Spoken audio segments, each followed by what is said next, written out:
नमस्कार साथियों, आपके अपने YouTube channel APS history hub पर आपका स्वागत है।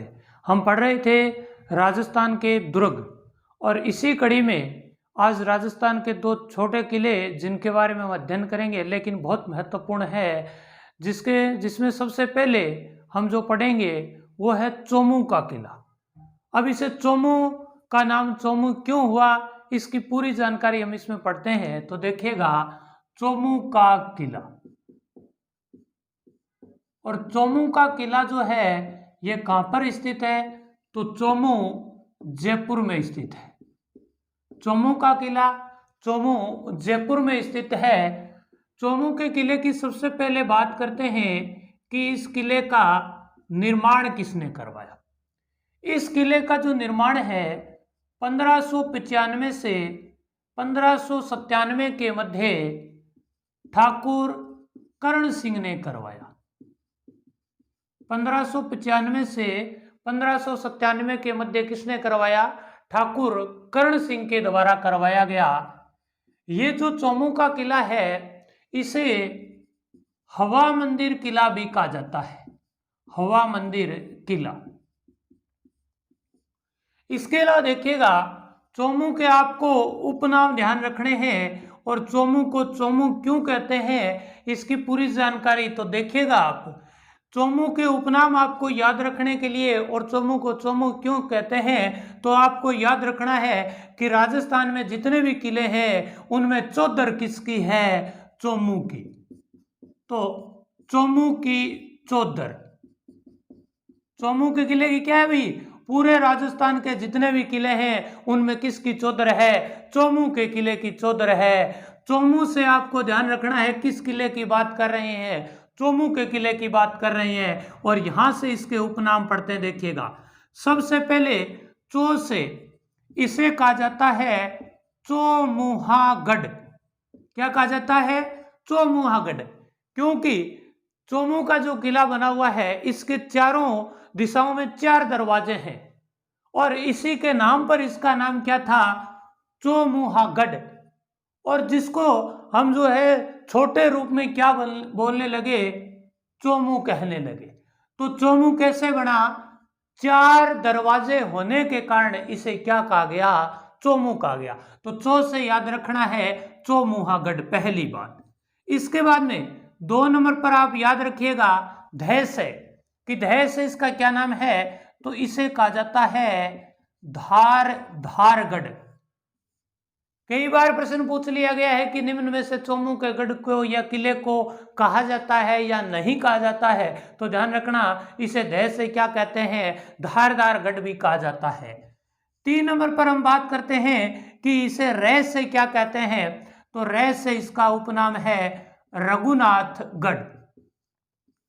तो रघुनाथगढ़ का किला भी अगर पूछ लिया जाए तो किस किले को कहते हैं? चोमू के किले को कहते हैं। हमें बात इतनी सी याद रखनी है कि चोमू के किले की क्या है? चौधर, यानी चो से चोमुहागढ़, धार से धारदारगढ़, और रै से क्या कहते हैं? रघुनाथगढ़ कहते हैं। और रघुनाथगढ़ से ही आप ध्यान रखिएगा, रघुनाथगढ़ क्या है? एक चोटी भी है, रघुनाथगढ़। और रघुनाथगढ़ जो पहाड़ी या जो चोटी है वो 1055 मीटर ऊंची है, और किस जिले में है? तो सीकर जिले में स्थित है। तथा इस रघुनाथगढ़ की बात करें तो हमारी जो उत्तरी अरावली है उसकी सबसे ऊंची चोटी भी जो है वो कौन सी है? रघुनाथगढ़ है। और इसी के पास स्थित होने के कारण ही जो चोमू का किला है इसे क्या कहा जाता है? रघुनाथगढ़ भी कहा जाता है। तो ये चोमू के बारे में सामान्य से जानकारी थी कि इसका निर्माण करवाया किसने? ठाकुर कर्ण सिंह ने 1595 से 1597 के मध्य। इसे हवा मंदिर किला भी कहते हैं। तथा आपको इसके उपनाम याद रखने हैं, और याद क्या रखना है? याद हो गए आपको, यानी चोमू की चौधर। चोमू से चोमू का किला, और चौ से याद रखेंगे कि इसके 4 दरवाजे होने के कारण इसे क्या कहते हैं? चौमुहागढ़ कहते हैं, ध से इसे धारधारगढ़ कहते हैं और र से रघुनाथगढ़ कहते हैं। और रघुनाथगढ़ की जो चोटी या पहाड़ी है कहाँ पर है, सीकर में है। ऊंचाई कितनी है, 1055 मीटर है। और उत्तरी अरावली की क्या है, सबसे ऊंची चोटी भी यही है। इसी प्रकार का एक छोटा सा किला हम और पढ़ते हैं और वो है पचेवर का किला। और जो पचेवर का किला है, पचेवर का किला कहां पर है, पहले तो ये बात ध्यान रखनी है। तो पचेवर का किला बना हुआ है मालपुरा टोंक। पचेवर का किला किस जिले में है, टोंक जिले में स्थित है।